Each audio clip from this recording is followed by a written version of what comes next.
Karena wahai Nusron Wahid, kalau Anda mungkin bertemu dengan seorang Balawi yang menurut Anda benar, kemudian dengan itu Anda membenarkan nasabnya, maka berarti dengan membenarkan jins Anda juga membenarkan kul.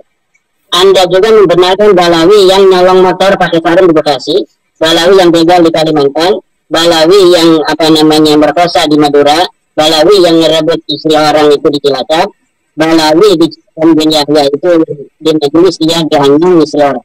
Berarti Anda juga Nusron Wahid membenarkan mereka semua sebagai cucu Nabi. Na'udzubillah subhanahu'udzubillah min dalik. Betapa beratnya dosa Anda nanti di hadapan Rasulullah Muhammad SAW Nusron Wahid jika Anda tidak bertobat kepada Allah Subhanahu wa Ta'ala. Anda membenarkan, Anda membela nasab-nasab palsu yang mengikatkan diri pada Rasulullah, wa Rasulullah SAW dari Allah dan Rasulullah tidak ada kaitan. Itu Rasulullah dengan orang-orang semacam Balawi ini. Dan ini akan sangat berat sekali pertanggungan jawab seorang Nusron Wahid nanti, karena dia mempunyai peran di dalam melanggengkan kedustaan pengakuan Balawi sebagai cucu Nabi itu.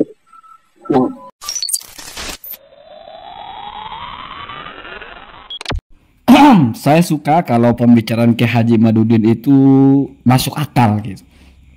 Jadi kalau membenarkan juz'un maka membenarkan kullun gitu.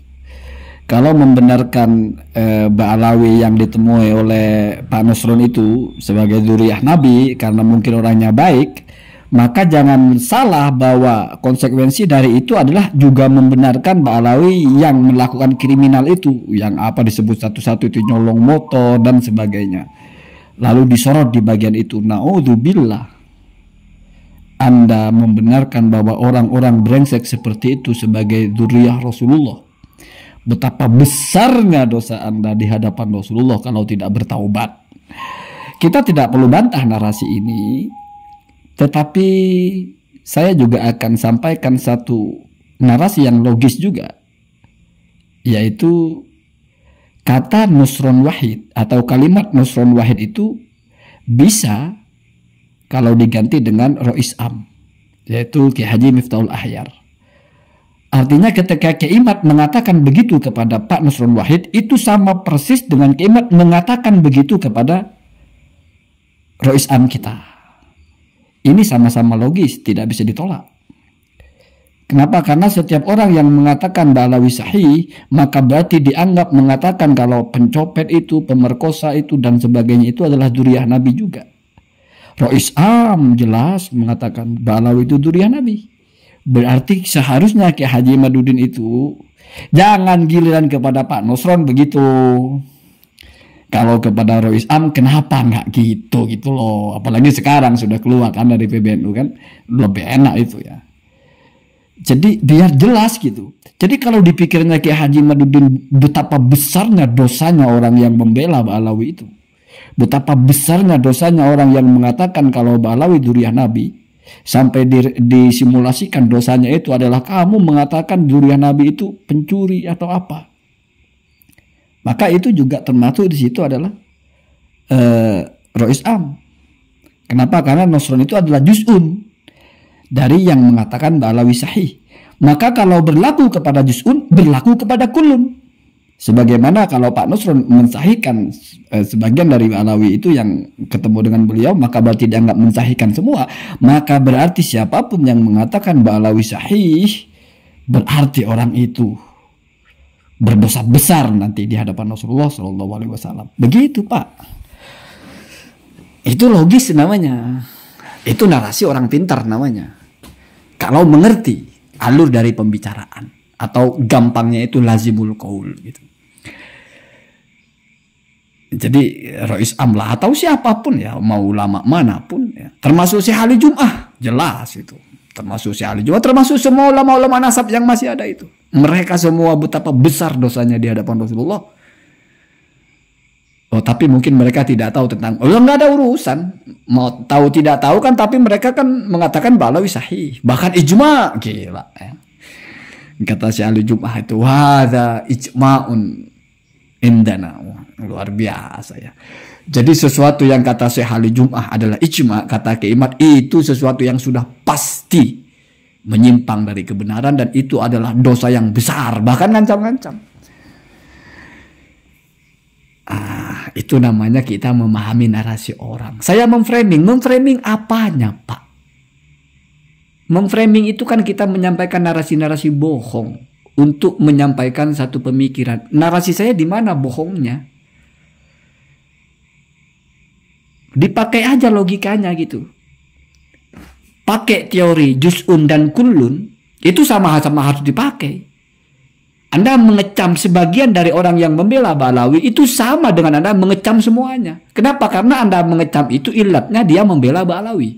Maka siapapun yang membela Ba'alawi masuk kepada objek yang Anda kecam, termasuk Rois Am, termasuk ulama-ulama di Indonesia. Semuanya Anda kecam, semua Anda tuduh mereka melakukan dosa besar. Itu logis, Pak.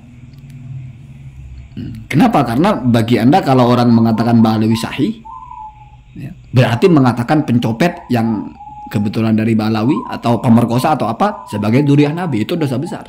Ya silahkan. Kalau kita bicara teori ilmu, berkali-kali kita sudah sampaikan. Ibnu Hajar Al-Haythami mengatakan, la yalzamu minasyarfi adamul fiski.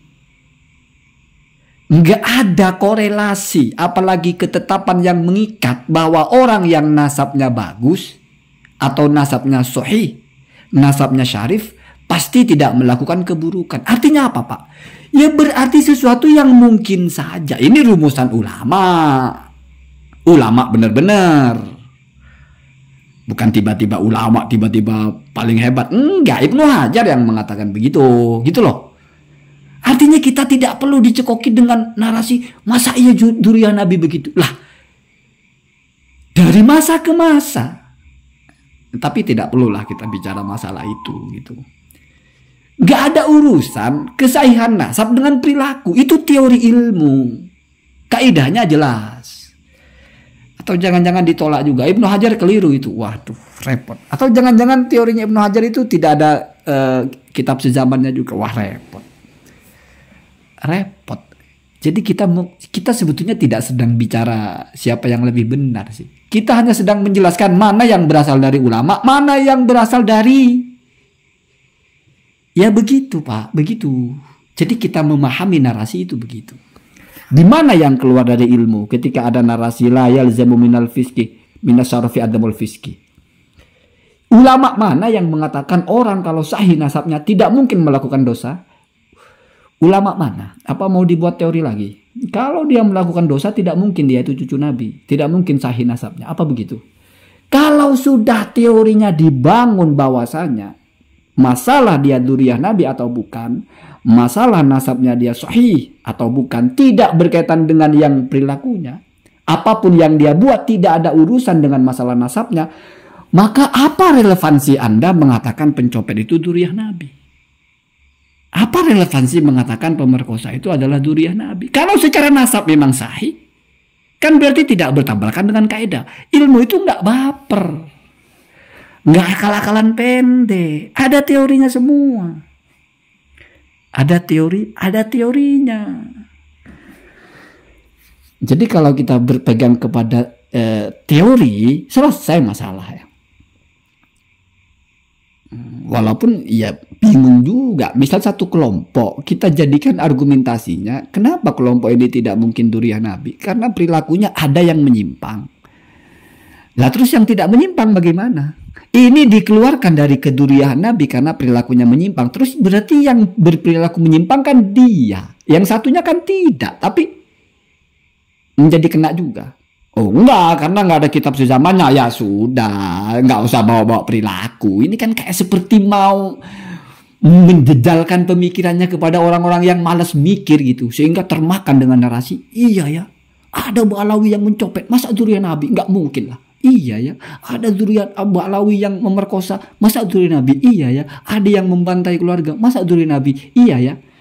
Gitu kan, ya, saya paham itu narasi-narasi untuk orang-orang yang memang tidak mau mikir gitu. Tapi kalau kita terapkan keilmuannya, ya apa masalahnya?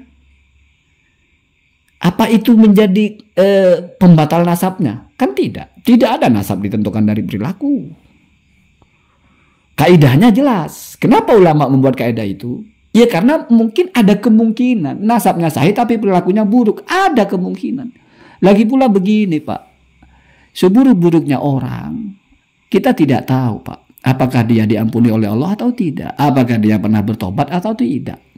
Orang baik itu bukan orang yang tidak pernah berdosa. Anda kalau baca teorinya Ibnu Rajab. La yu'addu ahadan muhsinan. Apa ya bahasa saya lupa ya. Yu'addul ahada muhsinan ya. Seseorang itu tetap dianggap muhsin walau irtakaba al-kaba'ir nadiron. Walaupun dia pernah melakukan dosa besar. Tetapi sesekali wataba kemudian bertaubat. Jadi nggak bisa Pak Anda menilai seseorang itu sudah kunci seperti itu, ini busuk, brengsek. Tidak bisa. Tidak bisa. Kita tidak tahu. Jadi kalau bicara nasab, mau pakai teori ilmu mana tiba-tiba dikait-kaitkan dengan perilakunya lalu didoktrinkan. Nah itu justru yang dimaksud kepada doktrin. Seolah-olah benar begitu pernyataan begitu. Tapi ya sudah, oke kita terima itu. Tapi ingat, berarti Anda mengecam, Anda mengutuk semua ulama yang mensahihkan Balawi. Anda ancam mereka, Anda takut-takuti mereka dengan dosa. Siapa lu? Kan begitu gampangnya. Ya. Pada akhirnya kan begitu pertanyaannya gitu loh. Emangnya Anda siapa? Kan begitu. Satu orang ngelawan semua orang kok ya paling pede. Ya begitu ya. Allahumma bina